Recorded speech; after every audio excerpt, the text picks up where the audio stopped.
السلام علیکم۔ قرآن کے خلاف بہت سے مورچے بنے، کچھ اپنوں نے بنائے، بہت سے غیروں نے۔ آج کا مورچہ 12 خلیفوں کے نام۔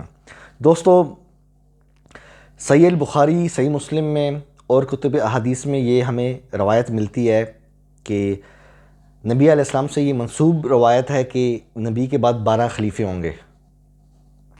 جو سنی حضرات ہیں وہ خلفائے راشدین اور اصحاب کو اور لوگوں کو ان 12 کی لسٹ میں لاتے ہیں۔ جو شیعہ حضرات ہیں وہ حضرت علی سے شروع ہوتے ہیں اور امام مہدی تک اس کو لے کے جاتے ہیں۔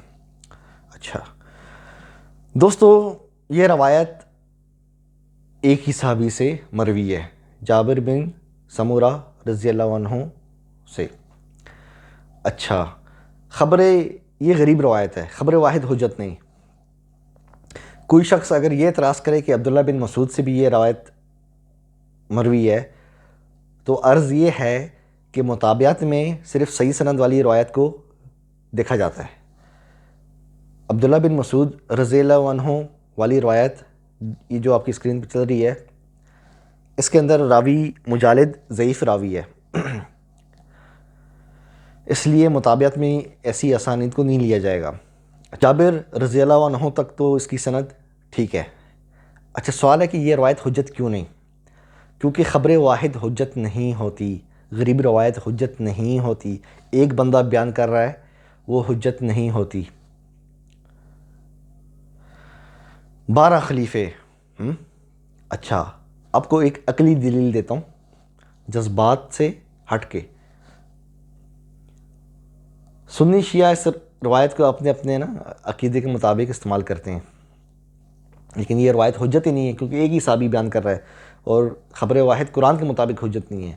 دنیاوی معاملات میں اللہ نے 2 گواہ مقرر کرنے کا کہا ہے، جیسا کہ آپ اس آیت میں دیکھ رہے ہیں۔ دنیاوی معاملات میں 2 گواہ، تو نبی کی طرف اگر آپ چیز منسوب کر رہے ہو تو پھر تو زیادہ گواہوں کی ضرورت ہے، یا تو ایک ہی گواہ ہے جو کہہ رہا ہے میں نے نبی سے سنا ہے۔ یہ تو قرآن کے حساب سے روایت تو ایسی اڑ گئی ہے نا۔ اچھا دوستو، صحیح بخاری کے اندر ہمیں یہ روایت ملتی ہے۔ یہ جو منکرین قرآن ہیں، یہ جو روایت پرست لوگ ہیں، جو روایتوں کو مانتے ہیں، یہ منکرین قرآن، ان کا کیا عقیدہ ہے؟ صحیح بخاری کی روایت کے مطابق نعوذ باللہ نبی علیہ السلام کی ادھر وفات ہوئی اور صحابہ کرام روایت کے مطابق آپس میں لڑ رہے ہیں۔ سعد بن عبادہ صحابی جو ہیں وہ کہہ رہے ہیں کہ میں خلافت کا حقدار ہوں۔ ہاں سوچو، آپ کے گھر میں آپ کا والد صاحب فوت ہوا ہو تو آپ اپنے بہن بھائیوں سے لڑو گے؟ وہ کارنر والا پلاٹ میرا ہے، وہ گاڑی میری ہے، وہ بابا کا جو موبائل تھا، وہ آئی فون جو، وہ میرا ہے۔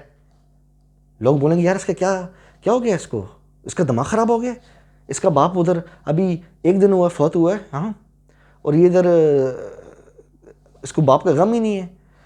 روایت ہمیں یہ بتا رہی ہے کہ نعوذ باللہ وہ صحابہ، یہ روایت جھوٹی ہے، ابن شہاب الزہری مدلس ہے۔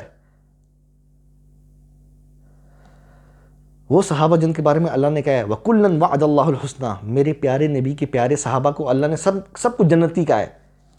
وَكُلًّا، سب، وَعَدَ اللَّهُ الْحُسْنَى، اللہ کا سب سے اچھائی کا وعدہ ہے۔ دنیاوی بادشاہ اگر آپ کے ساتھ اچھا کرے تو کیا کرے گا؟ اچھا، دنیا کا بادشاہ گاڑی دے گا، گھر دے دے گا، پلاٹ دے دے گا۔ تو جو بادشاہوں کا بادشاہ ہے اگر وہ کہے کہ میں تمہارے ساتھ اچھا کروں گا تو اس کی حد آپ سوچ نہیں سکتے۔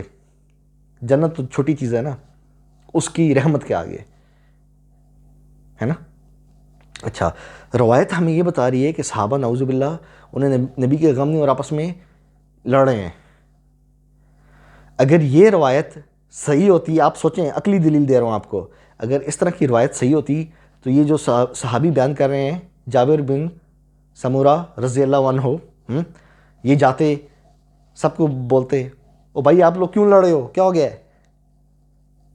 میں نے نبی کو کہتے سنا کہ 12 خلیفے ہوں گے، تو لڑائی کیوں کر رہے ہو آپس میں؟ پہلا خلیفہ آپ بن جاؤ، دوسرا آپ بن جاؤ، آپس میں طے کر لو، تیسرا، چوتھا، 5واں، 6واں، 7واں، 8واں، 9واں، 10واں، 11واں، 12واں، آپس میں سب باری باری طے کر لو۔ لڑائی کی کیا بات ہے؟ اس طرح کا کوئی واقعہ ہوتا، اگر اس طرح کی کوئی حدیث ہوتی صحیح، تو صحابہ آپس میں لڑتے؟ عقلی دلیل دے رہا ہوں نا آپ کو۔ جابر بن سمرہ نبی کے وفات کے بعد بھی زندہ تھے نا، کافی عرصے تک زندہ رہے. وہ یہ حدیث سنا کے سب کی لڑائیاں بند کرا دیتے کہ بھائی 12 خلیفے ہوں گے، آپس میں بس طے کر لو پہلا دوسرا تیسرا کون سا ہے.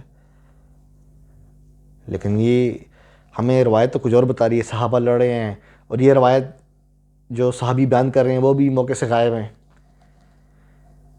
مراسیل صحابہ حجت نہیں ہے. ام المؤمنین سیدہ عائشہ رضی اللہ عنہا، میری آپ کی روحانی والدہ، وہ انہوں نے کئی صحابہ کی احادیث کے اندر غلطیاں نکالیں. بعض صحابی نبی سے منسوب کوئی روایت بیان کرتے تھے نا، تو حضرت عائشہ نے کہا نہیں آپ نے غلط سنا ہے. تو اس سے معلوم ہوا صحابہ کرام بھی روایات کے اندر غلطیاں کرتے تھے.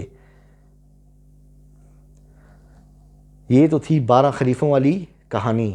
قرآن کے مطابق تو یہ 12 خلیفوں والی روایت اڑ گئی. کیوں؟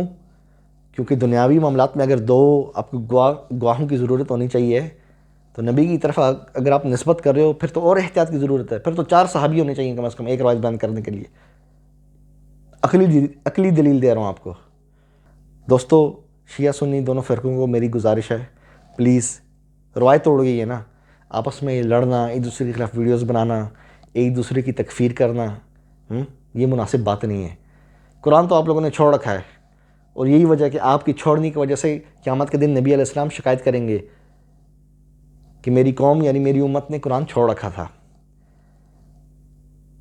روایات جو ہے نا، نبی کی حدیث صحابی تک ہے، صحابی سے آگے تابعی، تبع تابعی، راوی، محدث، یہ 3-4 لوگوں کے الفاظ نبی کے الفاظ میں مکس ہو جاتے ہیں، پھر وہ نبی کی حدیث نہیں رہتی. اس لیے وہ حجت نہیں ہے، نبی سے منسوب حدیث. اور خود نبی علیہ السلام بھی قرآن کو ہی فالو کرتے تھے. یہ آیت آپ کی اسکرین پہ چل رہی ہے. اور دوسرا یہ بخاری اور مسلم، ان کے 90% راوی ضعیف، کذاب، مدلس اور مستور ہیں. ایسے راوی ہیں کہ معاصرین ہم زمانہ میں سے انہیں کوئی جانتا بھی نہیں ہے. وہ بعد والے لوگ امام نسائی، امام دارقطنی ان کو سکہ کہہ رہے ہیں کہ فلانا راوی، فلانا تابعی جو ہے نا وہ سکہ ہے، سچا ہے، حالانکہ اس زمانے کے لوگ تو اس بیچارے کو جانتے بھی نہیں ہیں. یہ حال ایسے راوی ہیں. امام بخاری کا استاد اسماعیل بن ابی اویس، اس کی 200 روایات صحیح بخاری میں، روایات گڑتا تھا وہ. یہ تو ایک راوی کا میں نے نام لیا ہے، بڑے پڑے ہوئے ہیں. دوسری طرف قرآن ہے، بالکل پاک صاف. آپ لوگوں نے قرآن چھوڑا، ان چکروں میں پڑ گئے، کوئی سنی بن گیا، کوئی شیعہ بن گیا، اور دونوں گمراہ ہو گئے. دوستو، اب بھی وقت ہے، اللہ کی کتاب کی طرف رجوع کرو، واپس لوٹو، انشاءاللہ سیدھے راستے پہ آ جاؤ گے. اپنے بھائی ابو جعفر تنولی کو اجازت دیں. چینل کو لائک کریں، سبسکرائب کریں. جن دوستوں کو چینل کا نہیں پتہ انہیں بھی بتائیں. قرآن زندہ باد.